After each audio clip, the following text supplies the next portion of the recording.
오늘 우리에게 주시는 하나님의 말씀 마가복음 9장 38절부터 50절입니다. 제가 봉독하겠습니다. 요한이 예수께 여짜오되 선생님, 우리를 따르지 않는 어떤 자가 주의 이름으로 귀신을 내쫓는 것을 우리가 보고 우리를 따르지 아니함으로 금하였나이다. 예수께서 이르시되 금하지 말라. 내 이름을 의탁하여 능한 일을 행하고 즉시로 나를 비방할 자가 없느니라. 우리를 반대하지 않는 자는 우리를 위하는 자니라. 누구든지 너희가 그리스도에게 속한 자라 하여 물 한 그릇이라도 주면 내가 진실로 너희에게 이르노니 그가 결코 상을 잃지 않으리라. 또 누구든지 나를 믿는 이 작은 자들 중 하나라도 실족하게 하면 차라리 연자 맷돌이 그 목에 매어 바다에 던져지는 것이 나으리라. 만일 내 손이 너를 범죄하게 하거든 찍어버리라. 장애인으로 영생에 들어가는 것이 두 손 가지고 지옥 곧 꺼지지 않는 불에 들어가는 것보다 나으니라. 만일 내 발이 너를 범죄하게 하거든 찍어버리라. 다리 저는 자로 영생에 들어가는 것이 두 발을 가지고 지옥에 던져지는 것보다 나으니라. 만일 내 눈이 너를 범죄하게 하거든 빼어버리라. 한 눈으로 하나님 나라에 들어가는 것이 두 눈을 가지고 지옥에 던져지는 것보다 나으니라. 거기에서는 구더기도 죽지 않고 불도 꺼지지 아니하느니라. 사람마다 불로써 소금 치듯 함을 받으리라. 소금은 좋은 것이로되 만일 소금이 그 맛을 잃으면 무엇으로 이를 짜게 하리요. 너희 속에 소금을 두고 서로 화목하게 하시니라. 화목하라 하시니라. 아멘. 오늘 말씀은 마가복음 9장 38절부터 50절입니다. 서로 화목하라 라는 제목으로 우리가 함께 말씀을 나누겠습니다. 지난주에 이어서 오늘도 제자도에 관련된 말씀입니다. 지난주에 우리가 말씀을 나눴었던 것을 기억하시죠? 제자들이 귀신 들린 아이를 고치려고 하다가 실패하고 그것과 관련된 논쟁에 휘말렸었지요. 귀신 쫓아내는 것과 관련된 귀신 들린 부분에 대해서 논쟁에 휘말렸습니다. 왜 귀신 들린 아이를 두고 그 귀신을 쫓아내는 그런 사역을 하려고 그러는데 제자들이 실패했을까요? 참 이런 질문들을 우리가 우리의 삶에서 하게 되는 것 같아요. 우리의 삶이 계속 여러 가지 문제에 얽매이고 풀리지 않는 상황들을 만나지 않습니까? 우리가 하나님으로 말미암아 그리스도로 말미암아 우리에게 있는 여러 가지 시험과 문제들이 해결되어지고 바뀌어지는 경험들을 우리는 다 했습니다. 그런데 그럼에도 불구하고 우리가 현재 당하고 있는 어려움이나 문제, 현재 우리가 하고 있는 갈등의 부분들이 쉽게 풀리지 않는 그런 상황들을 만나게 된다는 거죠. 왜 우리에게 있는 문제가 잘 풀리지 않을까요? 제자들은 귀신을 쫓아내는 어떤 그런 경험들을 분명히 했으면서도 어떻게 해야 되는 그런 방법과 그런 내용들도 많이 숙지를 하고 있으면서도 귀신 들린 아이가 왔을 때 왜 그 아이에게 들려있는 귀신을 능히 쫓아내지 못했냐는 거죠. 예수님께서 변화산에서 변형되셨다가 그 산에서 내려오셨어요. 내려오시고 바로 그러한 논쟁과 그런 어떤 문제에 관련된 이야기들이 되고 있는 것을 보시고 거기서 예수님께서는 분명하게 진단하시고 설명하시지요. 우리에게 있는 문제, 우리가 하나님을 믿지 않는 것도 아니고 우리가 믿음이 없는 것도 아닌데 우리에게 있는 문제가 왜 풀리지 않을까라고 하는 그런 질문에 대해서 예수님께서는 대답하시고 설명하시기를 믿음이 없기 때문이다 라고 하는 것입니다. 믿음이 없다. 또 기도가 되지 않기 때문이라고 하신 것이지요. 우리가 믿음이 없습니까? 믿음이 없다 이렇게 얘기하면 많은 신자들 같은 경우는 그렇지 않습니다. 나는 믿습니다. 그렇게 대답할 것 같아요. 그렇죠? 근데 여기서 예수님께서 이야기하는 믿음이라는 것은 도대체 무엇입니까? 단순한 확신이나 의심하지 않는 어떤 것을 믿음이라고 생각하는데 뭐 어떤 깨달음 같은 것 아니면 뭐 어떤 영적인 법칙을 알고 그것을 의지하는 것을 믿음이라고 생각하게 되는 경우들이 있는데, 예수님께서 설명하시는 믿음이라는 것은 단순히 그런 것이 아니지요. 무엇입니까? 분명한 대상이 있습니다. 믿음이라는 것은 대상이 있어요. 있다가 없어질 만한 것, 뭐 그런 것을 우리는 이제 뭐 우상이라고 불러요. 있다가 없어질 만한 것. 그런 것을 의지한다면, 그런 것을 믿는다면 어떻게 되겠습니까? 그 믿음의 결과 자체가 있다가 없어질 만한 것, 허무한 것이 돼버리고 말아요. 우상을 따라가고 우상을 섬기는 사람들이 왜 허무하고, 왜 우상을 섬기는 사람들이 고통을 받습니까? 그 우상 자체가 사람들에게 참된 평안을 줄 만한 것이 아니기 때문이에요. 사람들이 믿는다라고 하지만, 믿음을 가지고 있다고 하지만, 그 믿음의 대상을 찾아보면 그 믿음이 무엇인 줄 알 수 있어요. 제자들이 그 이전에 귀신을 쫓아냈었던 경험을 가지고 있습니다. 예수님 둘씩 짝지어서 제자들을 현장에 보냈을 때 거기에서 예수님의 이름으로 귀신이 떠나는 것, 질병도 치료되는 그런 것들을 제자들이 경험했단 말이죠. 그러니 귀신 들린 아이가 왔을 때 별로 어렵지 않고 고민하지 않고 예전에 했던 대로 했을 거란 말이에요. 이 사람들이 아무 믿음이 없이 했습니까? 아니, 믿음이 있었습니다. 어떤 믿음이었죠? 과거에 경험했었던 그 경험에 대한 믿음이 있었지 않습니까? 이 사람들이 귀신을 쫓아내는 기도를 하면서도 의심하지 않았을 거예요. 왜냐하면 그런 경험을 분명하게 했지 않습니까? 그것도 며칠 동안을. 그리고 자기와 동일한 어떠한 그런 경험들을 같이 있는 동료들이 같이 했단 말이죠. 그러니 그렇게 크게 의심하지 않았을 거라고요. 그런데 되지 않았어요. 그것에 대해서 예수님은 믿음이 없다고 얘기를 한다는 거예요. 무슨 믿음이죠? 이건 생략된 말이지요. 하나님을 믿는 믿음이 없다는 거예요. 무엇을 믿습니까? 자신의 경험, 자신의 판단, 자신이 알고 있는 영적인 법칙, 자신이 보게 된 어떤 깨달음과 자신이 가지고 있는 의심하지 않는 어떤 확신은 있지만 하나님을 의지하는 믿음이 아니라는 거죠. 있다가 없어질 만한 것, 인간적인 경험과 육신적인 체험을 가지고 의지하니까 그거는 있다가 없어질 만한 허무한 것이 돼버리고 마는 거예요. 사실 우리가 우상을 따라가는 것은 정말 허무한 것이지요. 참된 믿음은 무엇입니까? 우리 주님 창조자이시면서 세상을 주관하시는 삼위일체의 하나님, 그 하나님을 믿는다는 것이지요. 그 믿는다는 것은 저와 여러분을 사랑하셔서 성자 예수님을, 성자 하나님을 십자가에 내어주신 사랑의 하나님을 믿는다는 겁니다. 이건 우상을 따라가는 것과는 너무나 다른 것입니다. 다른 결과가 오지요. 순간적인 것이 아니라 영원한 것을 주시는 것입니다. 영원한 실상이 거기서 오는 거예요. 있다가 없어질 만한 것을 따라가면 그것이 능히 우리를 행복하게 할 수 있는 능력이 없기 때문에 잠시 잠깐의 쾌락 이후에 허무하게 됩니다. 하지만 우리 주님께서 주시는 것은 다르죠. 다릅니다. 예수님께서 수가성, 사마리아 수가성의 여자를 만났을 때 그 여자에게 예수님께서 말씀하십니다. 너가 나에게 우물을 달라고 말씀하시고 너가 나에게 주는 물을 마시면 다시 목마르게 되지만 내가 주는 생수를 마시면 다시는 목마르지 않는다라고 얘기를 하세요.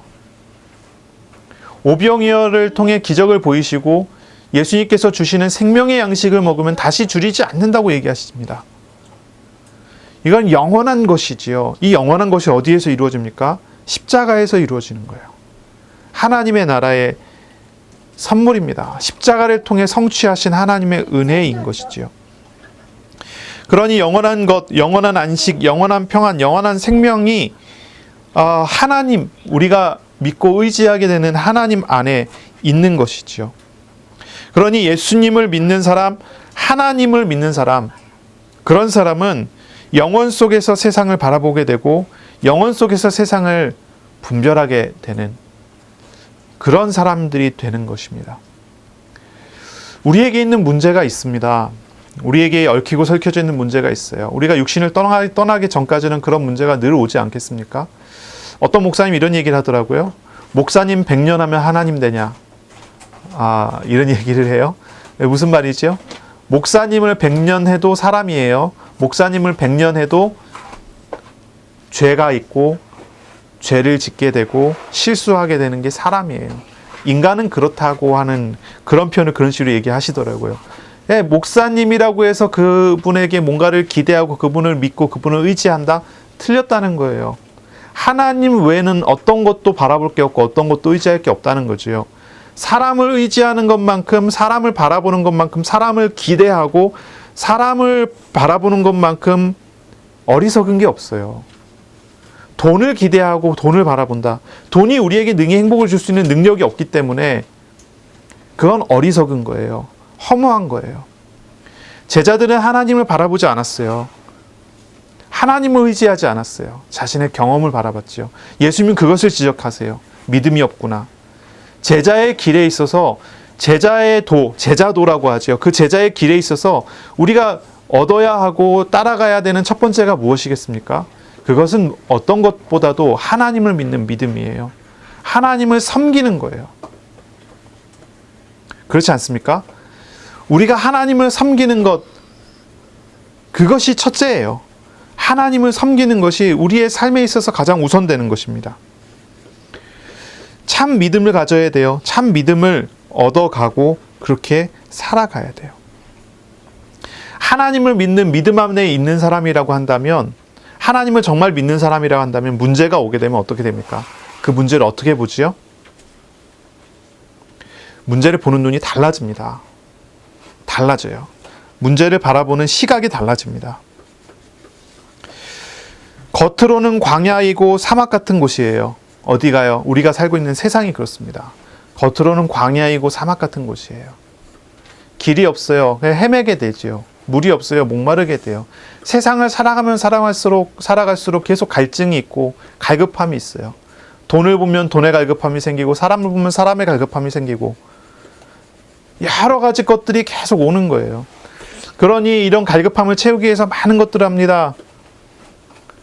TV를 보고 책을 읽고 게임을 하고 많은 일들을 합니다. 근데 이 사람들이 이런 것들을 하는 이유가 실제로 그런 갈급함을 채우기 위해서 한다는 것이지요. 광야이고 사막 같은 곳이 세상이고 그런 곳에 사는 거예요. 그러니 우리에게는 늘 문제를 보게 되고 문제를 만나게 되는 거 아니겠습니까? 하지만 하나님을 믿는 사람은 어떻습니까? 광야에 있는 것처럼 보이지만, 사막에 있는 것처럼 보이지만 실제로는 생명의 물을 마시는 것이고 생명의 양식을 먹는 것이고 젖과 꿀이 흐르는 땅, 하나님의 나라 천국, 천당을 향해 가는 그런 여정 속에 있는 것입니다.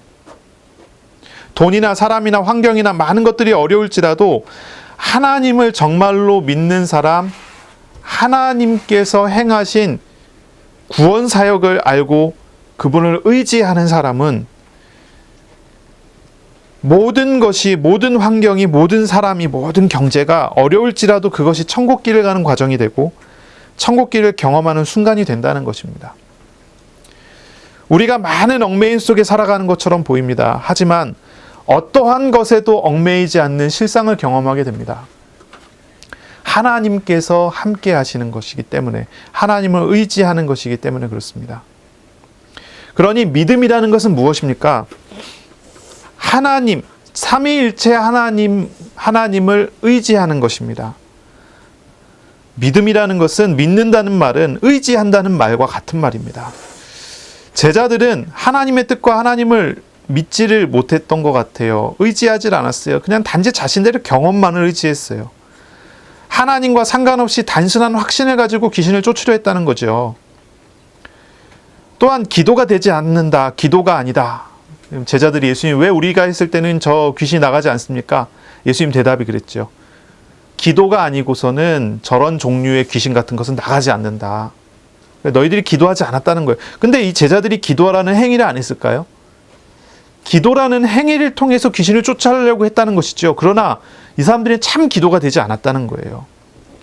기도라는 수단의 핵심이 뭡니까? 하나님께 맡긴다는 거예요. 여러분 기도하죠? 여러분 기도할 때 하나님께 맡깁니까? 이게 기도라는 거예요. 하나님께 맡기는 것입니다. 빌립보서 4장 6절 7절 우리가 잘 아는 말씀입니다.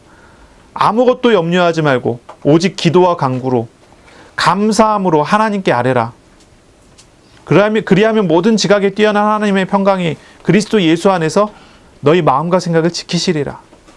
우리 주님께 우리의 기도 제목과 우리의 자신의 삶과 우리의 생활과 우리의 모든 것을 주님께 맡기는 것입니다.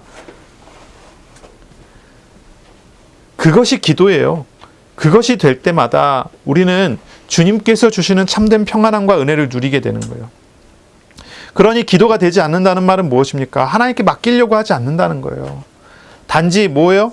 주문을 외우듯이 하고 어떤 법칙과 어떤 이런 것들을 확인하려고 하고 자신이 가지고 있는 자신의 확신을, 자신의 믿음을 자신의 경험을 의지하고 하자 하는 어떤 그런 마음을 확실하게 하려고 하는 거지 진짜 기도하지 않는 거예요. 내 소원이 이러니 이렇게 되게 해주십시오라는 것이지 하나님께 맡기지 않아요. 되든 안 되든 하나님께서 해주십시오. 나를 사랑하셔서 나에게 오시고 나보다 나를 더 잘 아시고 나에게 좋은 것 주시고자 하시는 하나님께 이 모든 것을 하나님께 맡기는 그런 행위가 기도여야 된다는 것이죠. 그러니 참 기도가 회복돼야 됩니다. 참된 기도가 회복돼야 됩니다. 여러분 그런 기도가 회복되고 있습니까?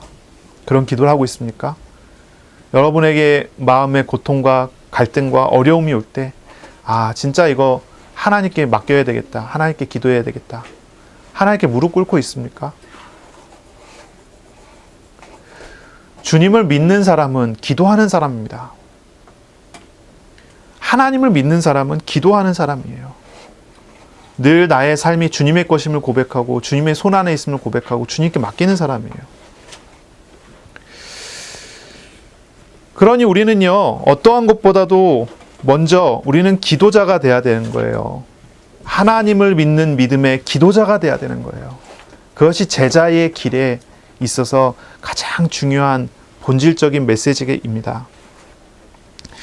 우리에게 정말 필요한 것이 무엇입니까? 이 세상을 살아가면서 우리에게 정말 필요한 것이 무엇입니까? 주님을 믿는 것입니다.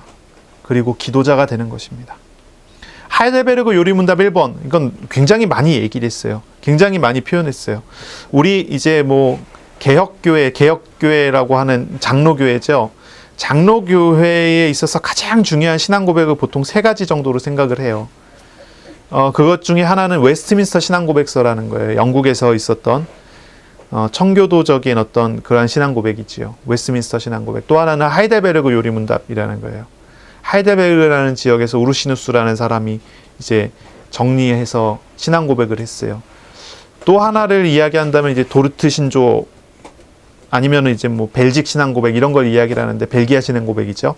이런 걸 이야기하는데 그 중에서도 우리 장로교회의 가장 중요한 2대 신앙 고백, 이 여러 가지 신앙 고백 중에 2가지를 꼽는다면 웨스트민스터 신앙 고백하고 하이델베르그 요리문답이에요. 이 2가지는 좀 많이 달라요.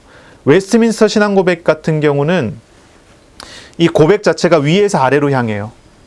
뭐냐면은 성경이 이렇게 얘기한다. 하나님은 이러신 분이다라고 이렇게 설명을 하는 그런 식이죠. 근데 하이델베르그 요리문답은 정반대의 방향을 가지고 있어요. 인간 편에서 시작을 해요. 나에게 있어서 가장 우선된 첫 번째 고백이 무엇이냐? 여기에 들어가요. 그게 달라요. 웨스트민스터 신앙 고백 중에서 소요리 문답의 1번 같은 경우는 인생의 제일 되는 목적이 무엇입니까? 라고 질문해요. 사람에 있어서 제일 되는 목적이 무엇입니까? 하나님께 영광입니다. 라고 해요. 사람이 창조됐고 만들어졌고 사람이 존재하는 이유가 하나님의 영광을 위해서예요. 그것이 하나님의 창조 목적이라는 거고 하나님께서 사람이 사람 되도록 하는 그런 내용이라는 거죠. 근데 하이델베르그 요리문답 같은 경우는 정반대의 신앙 고백이라고 그랬어요. 사람 편에서 시작을 하는 거예요.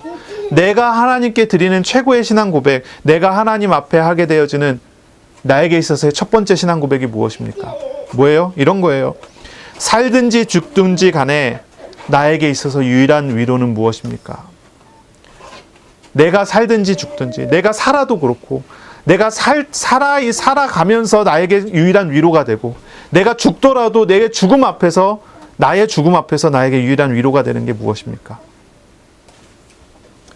그것이 바로 예수님이시다라고 고백해요. 십자가와 부활의 예수님. 그분이 나에게 참된 위로가 된다고 고백을 하는 거예요. 저와 여러분이 세상을 살면서 여러 가지 문제를 만나게 되고 여러 가지 고민을 하게 될 때가 많아요. 그럴 때마다 우리는 우리 자신을 무엇을 얻어야 하겠습니까? 그럴 때마다 우리가 어떤 필요를 얻어야 하겠습니까? 살든지 죽든지 나에게 있는 참 유일한 위로 대신 우리 주님이 필요한 것입니다. 현재 저와 여러분은 광야 같은 세상에 살고 있어요. 갈급하지만 충분히 우리의 삶을 채울 만한 것을 마시지 못하고 배고프지만 충분한 양식, 평안한 삶을 살기 어려운 그런 세상 속에 있는 것 같아요. 게다가 다른 사람들이 우리를 볼 때는, 불신자들이 볼 때는 어떤 면에서는 좀 많이 우스워 보일지도 모르겠어요. 비웃음을 당할 만한 어떤 그러한 모습이 있을지도 모르겠어요. 하지만 신앙생활을 한다는 것은 무엇이지요? 그것은 살든지 죽든지 간에 우리를 참으로 위로하시는 참된 위로, 우리를 붙드시고 우리를 인도하시는 십자가의 예수님을 믿고 살아간다는 것입니다. 하나님의 신실하심을 따라 살아간다는 거예요. 광야에 있는 이스라엘 백성이 하나님의 신실하심을 믿고 따라갔어요. 만나를 매일매일 주세요. 매일매일 주시는 하나님, 약속하신 대로 성실하게, 신실하게 약속을 지키시고 이끄시는 그 하나님을 믿는 것입니다. 그 하나님을 따라갔다는 것이죠. 우리 신실하신 하나님은 성경을 통해 우리에게 약속하신 것처럼 우리를 붙드시고 우리를 결코 외면하시지 않습니다. 우리가 현재와 현실의 한계를 보고 문제를 보고 낙심하고 고통받고 고통을 당한다고 할지라도 우리 주님의 신실하심은 변하지 않지요. 우리에게 정말 필요한 것이 무엇이겠습니까? 어떤 것보다도 우리에게 중요한 게 무엇이겠습니까? 주님께 나아가는 것입니다. 우리 주님께 우리의 마음의 중심을 두어야 되는 것입니다. 우리 주님께 우리의 머리를 두고 쉬어야 되는 것입니다. 주님의 날개 그늘 아래 편히 쉬는 것입니다. 우리 주님께 나아가는 것입니다. 우리 예수님께 나아갈 때 그 안에는 쉼이 있고 안식이 있습니다. 수고하고 무거운 짐진 자들아 다 내게로 오라. 내가 너희를 쉬게 하리라. 우리 주님의 말씀 앞에서 우리가 주님을 따라가고 주님을 의지하고 주님께 우리 자신을 의탁하고 맡기고 나아가는 것이죠. 예, 자꾸 먹을 걸 저에게 주시는데 예. 지난주에 우리가 나눴던 말씀을 기억하셔야 돼요. 우리 주님께서, 예수님께서 가르치신 제자의 길, 이 제자의 길, 제자도의 첫 번째가 무엇이겠습니까? 주님을 섬기는 것입니다. 다음으로는 무엇입니까? 주님을 섬기는 것과 같이 이웃을 섬기는 것입니다. 다른 사람을 예수님의 이름으로 섬기는 것입니다. 그것이 이제 정리하면 이렇죠. 하나님을 사랑하라, 그리고 이웃을 사랑하라, 섬기라는 것입니다. 이것이 십계명을 요약한 가르침이죠. 이 제자도의 핵심 중에 또 핵심이 되는 것입니다. 오늘 본문은 지난주의 말씀에 이어지는 말씀이면서 또 제자의 길, 제자도에 있어서의 구체적인 가르침입니다. 지난주 말씀에서 우리가 나누었었던 메시지들을 기억하실 겁니다. 누가 큰 사람입니까? 누가 큰 자입니까? 어떤 사람이 큰 사람입니까? 섬기는 사람이 큰 사람이에요. 작은 사람이 큰 사람이에요. 죽고자 하는 자가 살아요. 살고자 하는 자가 죽어요. 섬기고자 하는 사람이 큰 사람이에요. 섬김을 받으려고 하는 사람은 작은 사람이에요.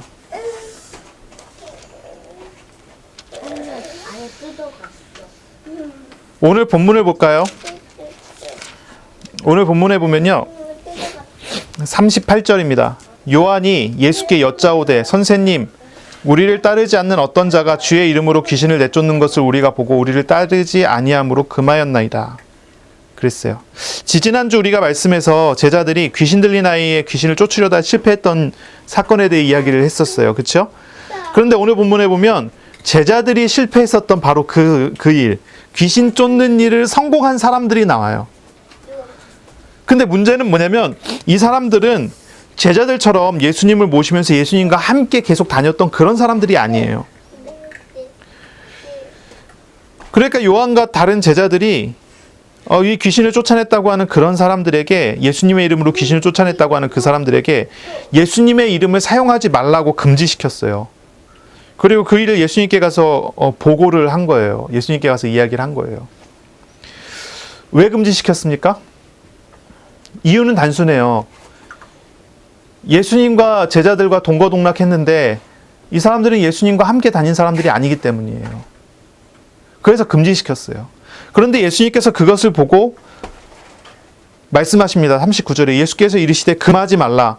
내 이름을 의탁하여 능한 일을 행하고 즉시로 나를 비방할 자가 없느니라.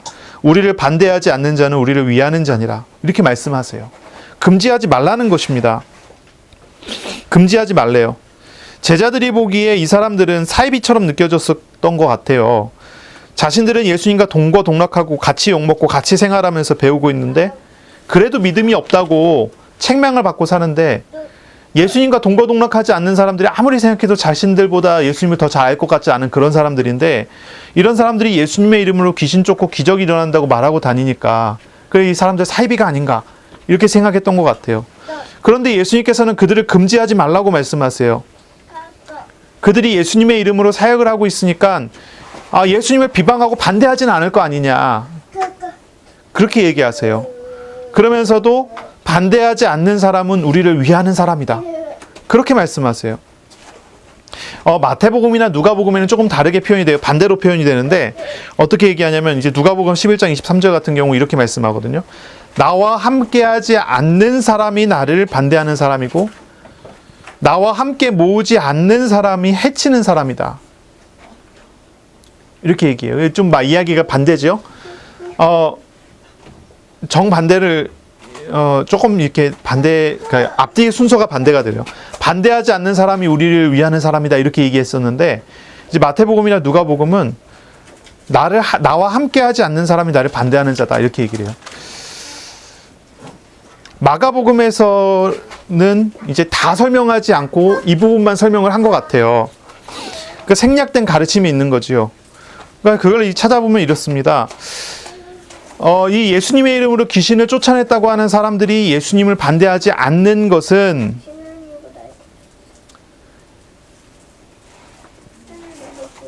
눈에 보이게 드러나게 다니지는 않았지만 그들도 예수님과 함께하는 사람이다라고 하는 그런 표현이 되는 거예요. 합쳐서 이렇게 이해를 해보면요. 그리고 그들을 배척하는 사람은 예수님을 해치는 자다라고 하는 그런 표현이 되죠. 그러니 이제 말씀을 뉘앙스를 따라서 생각해보면, 마가복음의 뉘앙스를 따라 생각해보면 우리를 반대하지만 않으면 우리를 위하는 사람이다, 이렇게 이야기가 쉬운데 이 안에 이제 숨겨져 있는 이야기들이 있는 거예요.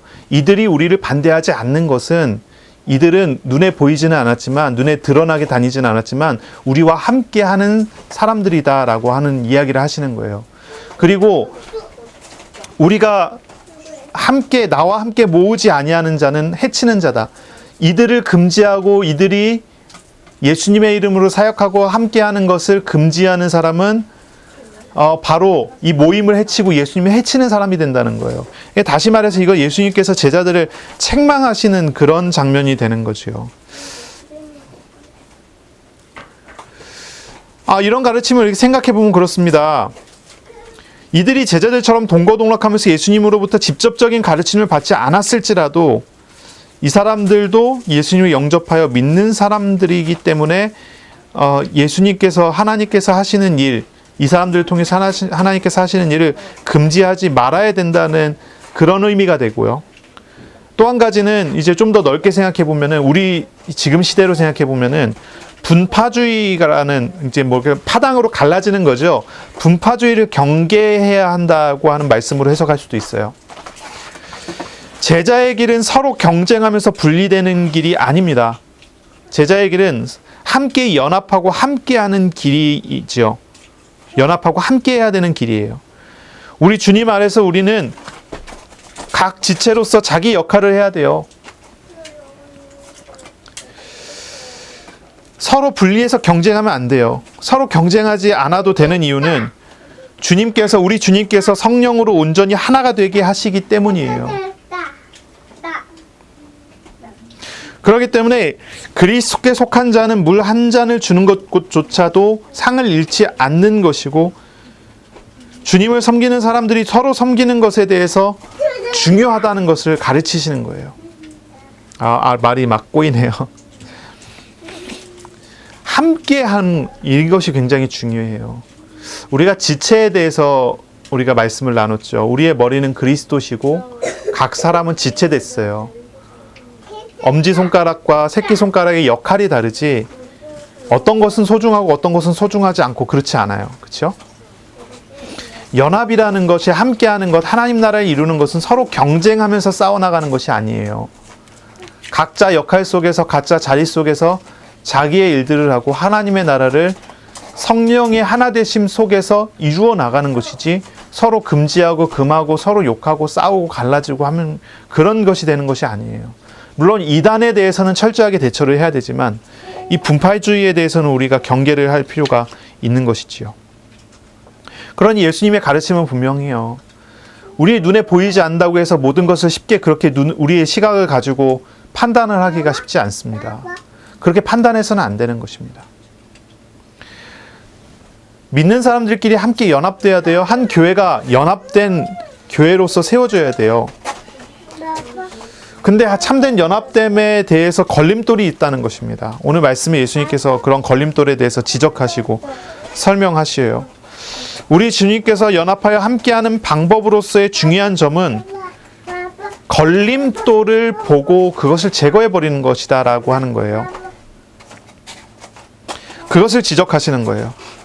참된 연합에 걸림돌이 있을 건데, 그것은 크게 두 가지의 죄된 문제예요. 첫 번째는 믿는 사람을 실족하게 하는 문제예요. 실족하게 하는 문제. 예수님의 이름으로, 예수님의 제자라고 하는 사람들이 예수님의 이름으로 말하지 말라고 하면서 회방을 하고 금지를 시켜요. 이것이 실족하게 하는 그런 문제가 될 수 있다는 거예요. 그러니 예수님께서는 그걸 지적하세요. 믿는 사람을 실족하게 한다면, 작은 자 중에 하나라도 실족하게 하는 사람이 있다면 그 사람은 차라리 연자맷돌을 그 목에 매어서 바다에 던져지는 것이 더 나을 거다라는 거예요. 연자맷돌을 목에 매서 바다에 던지는 것이 낫다. 그러니 제자들이 한 행동에 대해서 예수님의 책망이에요. 그것은 실족하게 하는 행위다. 그것은 연합을 해치는 거예요. 연합을 해치는 것에 그 죄가 얼마나 큰 무게가 있느냐. 차라리 육신이 죽는 것이 낫지. 그렇게 얘기하시는 거예요. 제자의 길에 있어서 가장 심각하게 고민하고 회개해야 되는 그런 문제는 주님과의 관계를 단절시키는 그런 문제라는 거예요. 이것을 우리는 분명하게 기억하고 고민해야 돼요. 근데 중요한 게 있죠. 다른 사람이 주님과의 관계를 단절시키는 그런 문제 이전에 내가 주님과의 바른 관계가 형성되어 있는가? 가장 우선된 과제는 우리가 서론에서도 이야기했지만 내가 주님과의 관계를 온전히 회복하고 있는가 하는 거예요. 주님과 연합된 삶을 살게 되는가? 내가 정말로 하나님을 믿는가? 내가 정말 기도자인가? 우리가 마땅히 주님과 함께하는 그런 삶을 살아야 될 거예요.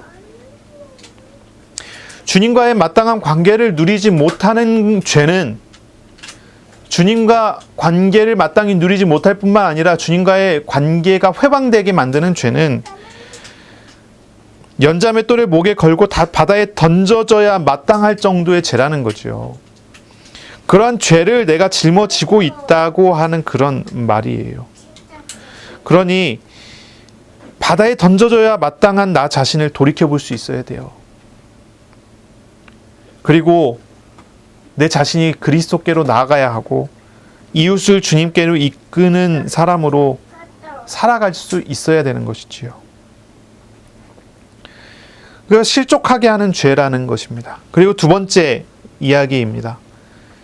두 번째 연합의 걸림돌은 손, 발, 눈의 문제예요. 손, 발, 눈. 손이 범죄하면 손을 잘라버리고 장애인이 돼서 천국 가는 게 낫다는 거예요. 두 손 가지고 지옥 가는 것보다. 발이 범죄하면 발을 잘라버리고 장애인이 돼서 천국 가는 게 낫다는 거예요. 이 두 발 다 가지고 지옥 가는 것보다. 눈도 마찬가지로 눈을 뽑아버리는 게 낫다는 거죠. 근데 이거 참 중요한 얘기예요. 근데 한번 생각해 보세요. 이쪽 손이 범죄했어요. 잘라버렸어요. 범죄하지 않도록. 그러면 남은 한 손 가지고 죄 안 짓고 살 수 있나요? 이 손도 잘라버려야죠. 죄 질 거니까. 그럼 발은 죄 안 질 수 있나요? 잘라버려야죠. 이쪽 발도 마찬가지고. 한쪽 눈만 가지고 있으면 죄 안 질 수 있나요? 그게 아니잖아요. 손, 발, 눈을 비유를 들으셨지만 실제로는 마음의 문제예요. 손, 발, 눈은 왜 얘기합니까? 그것이 수단이에요. 이러한 수단으로 죄를 짓고 저러한 수단으로 죄를 짓는 거예요. 눈으로 죄를 짓고 손으로 죄를 짓고 발로 죄를 짓는 거예요. 사람의 모든 삶, 매일 매순간 우리는 죄 속에 있다는 것을 지적하시는 말씀이에요. 그러니 우리는 늘 봐야 되는 거예요. 뭐예요? 내가 지옥에 갈 만한, 그리고 지옥불에 대한 어떤 설명들을 하거든요. 꺼지지 않는 불, 구더기도 죽지 않는 불, 영원히 타오르는 불, 고통스러운 불이죠. 그런 불이에요. 거기에 던져질 만한 것이 나라는 존재라는 것을 지적하세요. 그것이 인간이라는 존재라는 거예요. 제자의 길을 설명하시면서 이걸 지적하세요. 연합을 회방하는 것. 주님과 함께 하는데 그걸 실족하게 하는 그런 죄.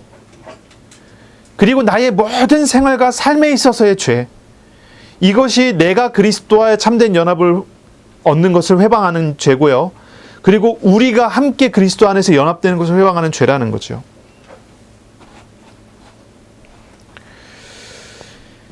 손과 눈, 발이 의미하는 바는 우리의 모든 삶, 우리의 발걸음, 우리의 시야가 죄에서 벗어날 수 없다는 것을 지적하는 거예요.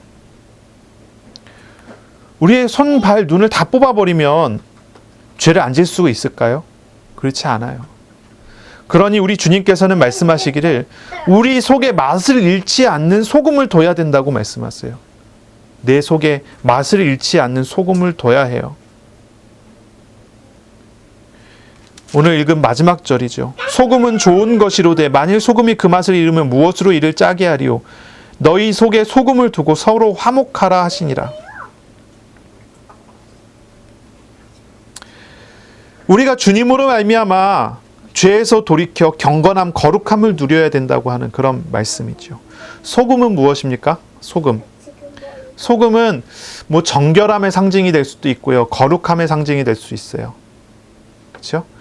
또 심판의 상징이기도 해요. 하나님의 심판의 불의 상징이기도 해요. 지옥불을 설명하시고 소금 얘기를 하세요. 우리가 잘 알고 있는 이미지가 있어요. 소돔과 고모라라는 땅이에요. 하늘에서 불로써 소돔 고모라가 심판을 받았어요. 그리고 거기는 소금밭이 돼버렸어요. 아브라함의 조카 롯의 아내가 소돔과 고모라의 미련을 두고 돌아봤다가 소금 기둥이 돼버렸죠. 심판이 이루어지고 난 다음에 정결함, 죄를 다 씻어버린 정결함의 상징이라고 할 수도 있겠지요. 소금이라는 것의 이미지가 참 많이 있지만 지옥불에 던져지고 거기에서 소금이 49절이죠. 지옥에서는 어떻게 됩니까? 사람마다 불로서 소금 치듯함을 받으리라. 이게 정결함이에요. 죄를 씻고 난 정결함. 그 상징이 되는 거예요. 그렇기 때문에 우리 안에 소금을 둬야 된다. 우리는 죄를 많이 가지고 있지만 우리의 매 순간 죄가 있고 우리가 하나님과의 관계를 늘 단절시키려고 하는 그러한 죄가 있지만 우리 마음에 소금을 둠으로써, 맛을 잃지 않는 소금을 둠으로써 우리가 늘 회개하고 주님께 돌아가야 된다는 얘기죠. 그럼으로써 우리가 하나님과 화목하고 서로 화목하게 되어지는 그런 은혜 속에 들어가야 된다는 것이죠. 사실 오늘날 많은 신자들이 죄에 대해서 무감각해 있는 것 같아요. 죄 그러면요, 뭔가 나랑 동떨어져 있다고 생각하고 나하고 상관없을 거라고 생각하고, 아, 뭐 예수님께서 다 죄 짊어지셨는데 나랑 관계없어, 이런 구원파적인 생각을 가지고 있어요. 많은 신자들이 죄에 대해서 두려워하지 않아요. 돈을 따라가는 것, 건강을 따라가는 것, 명예를 따라가는 것, 음란한 것을 따라가는 것, 어떤 우상을 따라가는 것에 대해서 전혀 뉘우치지 않고 오히려 스스로 그게 정당하다는 듯이 정당성을 주장해요. 내게 돈이 우상이 되어 있는데 변명을 하지 회개하지를 않아요. 뭐 인간이니까 어쩔 수 없지, 이런 소리를 하지 나의 연약함을 돌아보고 내 가슴에 소금을 둘 생각을 하지 않아요. 만약에 하나님이 안 계시다면 그 사람들이 하는 주장이 타당하다고 할 수 있겠지요. 하지만 공의로우신 하나님을 아는 신자들은 그러면 안 되지 않습니까? 많은 하나님을 아는 신자들조차 죄를 두려워하지 않는 그런 삶을 산다는 것이지요. 하지만 여러분 잘 생각해 봐야 됩니다. 잘 봐야 합니다. 죄는 그렇게 단순히 덮어둘 만한 것이 아니에요. 죄라는 것은 무엇입니까? 죄. 헬라어로 보니까요, 죄라는 단어는 하마르티아라는 단어예요. 관역에서 벗어나다는 뜻이에요. 관역에서 벗어나다. 우리의 삶에서 죄를 제거하지 못하면 우리의 삶은 늘 관역에서 벗어난 삶을 살게 돼요. 하나님의 뜻과 관계없이 하나님의 뜻과는 다른 길을 추구하게 돼요. 늘 방황하고 허무한 길을 걸어가게 돼요. 광야는 길이 없는 곳이에요. 하나님께서 함께 하심으로 비로소 그 광야 속에서 길을 가게 되는 거예요. 그런데 거기에서 죄를 가지고 진짜 광야에서 방황해 버리는 것이죠. 방황하며 허무한 길을 가게 되고 늘 마귀에서 빼앗기고 죽고 멸망되는 그런 결과를 향해 달려가게 되는 거예요. 돈이 우상이 되어 있는 사람은 늘 돈에 얽매여서 참된 삶과 생활을 다 빼앗겨 버리고요, 하나님 주시는 평안과 상관없이 두려움과 고통이 얽매이는 삶을 살게 되는 거예요. 그러니 우상을 제거하고 죄를 제거하고 우리 주님을 바라보고 나아가야 되지 않겠습니까? 그렇기 때문에 우리 본문에서의 주님의 경고는 제자의 길에서의 죄의 심각성에 대해서 경고하시는 거예요. 주님께로 늘 돌아와야 된다는 것을 설명하는 거죠. 정리를 좀 해야 되겠지요. 제자 도란 무엇입니까? 제자의 길이란 무엇입니까? 자기를 부인하고 자기 십자가를 지는 것입니다. 나 자신의 죄와 인생, 삶과 생활의 모든 고통스러운 것을 한 몸에 짊어지시고 십자가에 달리신 우리의 죄, 우리의 인생, 우리의 삶, 우리의 생활, 우리의 모든 것을 다 짊어지시고 그 고통을 짊어지시고 십자가에 달리신 우리 주님을 믿는 것입니다. 우리 주님을 따르는 것입니다. 우리 주님을 의지하는 삶을 사는 것입니다. 모든 얽매이기 쉬운 죄를 벗어버리고 주님을 따라가는 것입니다. 그것이 제자의 길입니다. 청교도 중에서도 청교도의 왕자라는 별명을 가지고 있는 사람이 있어요. 그 사람이 이제 존 오웬이라는 사람이에요. 존 오웬. 이 사람이 쓴 책 중에 굉장히 중요한 책이 몇 권 있어요. 그 중에 하나가 죄 죽임이라는 책이에요. 죄 죽이기. 우리 안에 죄가 있지만 이 죄를 우리가 죽여야 되거든요. 어떻게 죄를 죽일까요? 죄를 짓지 않기 위해서 노력하는 삶을 살면서 죄를 죽일 수 있을까요? 얽매이기 쉬운 죄를 벗어버리고 이 죄를 죽여야 되는데 어떻게 해야지 이 죄를 죽일 수 있을까요? 오해는 이렇게 얘기를 해요. 그리스도께서 행하신 일, 그리스도를 묵상하라. 죄 죽이는 일은 바로 그리스도의 행하신 일로 인해 성령을 통해서 성취돼야 된다고 이야기를 해요. 우리는 할 수 없고 주님께서 하시는 거예요. 죄를 안 짓게 되는 것 아니라 죄가 있지만 그것이 우리에게 영향을 미치지 못하게 되는 거예요. 이 죄 죽임의 책의 제일 마지막에 보면은 몇 가지를 이제 권면을 하면서 이제 설명을 하는데 그 중에 이런 얘기를 해요. 성령만이 우리 하나님의 영 성령만이 죄의 위험성을 깨닫게 하실 수 있다라고 얘기를 해요. 이 성령만이 죄가 어떤 것인지, 죄가 얼마나 위험하고 죄가 얼마나 나쁜 것인지를 깨닫게 할 수 있다. 인간의 본성은, 내 안에 있는 나의 어떤 생각들은 죄를 자꾸 합리화시키려고 하는 그런 쪽에 있지요.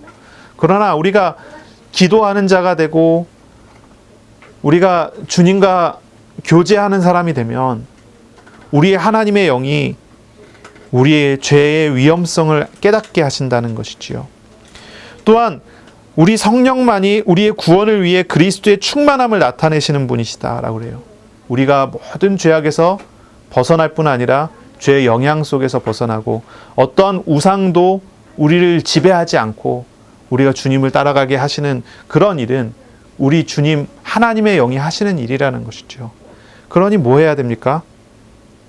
주님을 찾고 주님을 구하고 주님께 나아가는 것이 우리가 해야 되는 일이 아니겠습니까? 오직 성령만이 마음속에서 그리스도로부터 오는 구원에 대한 기대를 굳게 하시는 것입니다. 오직 성령만이 죄를 죽이는 권능을 갖고 계신 그리스도의 십자가로 우리의 마음을 이끌어 가십니다. 오직 성령만이 우리를 거룩함의 삶을 살도록, 거룩한 자리에 서도록 하시는 분이십니다. 모든 조건 속에서 우리의 영혼이 하나님께서 행하시는 모든 것은 성령으로부터 지원을 받는 일들이라고 이야기를 해요. 다시 말하면요, 우리 안에 계신 하나님과 친밀한 관계와 친밀한 과정을 걸어가세요. 주님이 우리의 마음을 지도하시고 우리를 변화시키시고, 나 자신이, 저와 여러분이 죄를 알게 하시고 죄가 얼마나 위험한 것인지 알게 하시고 죄를 버리게 하시고 주님을 따라가게 하시는 은혜 속에 서게 하신다는 거예요. 모든 얽매이기 쉬운 죄를 벗어버리고 참 주님을 따라가는 그런 은혜가 있으시기를 예수님의 이름으로 축원합니다. 아멘. 기도하겠습니다. 하나님, 오늘도 우리에게 말씀하시고 우리를 인도하시니 감사합니다. 제자도에 대해서 우리에게 말씀하고 우리를 그렇게 인도하시기를 원하시는 줄로 믿습니다. 주님, 우리가 모든 육신의 죄를 알고 주님 앞에 내려놓고 주님께로 나아가는 그런 믿음을 갖도록 복내려 주옵소서.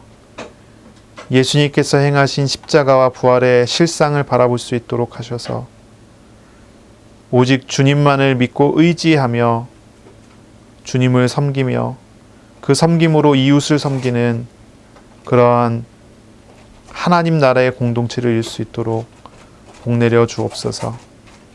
연약하지만 부족하지만 주님을 소원합니다. 주님을 찾습니다.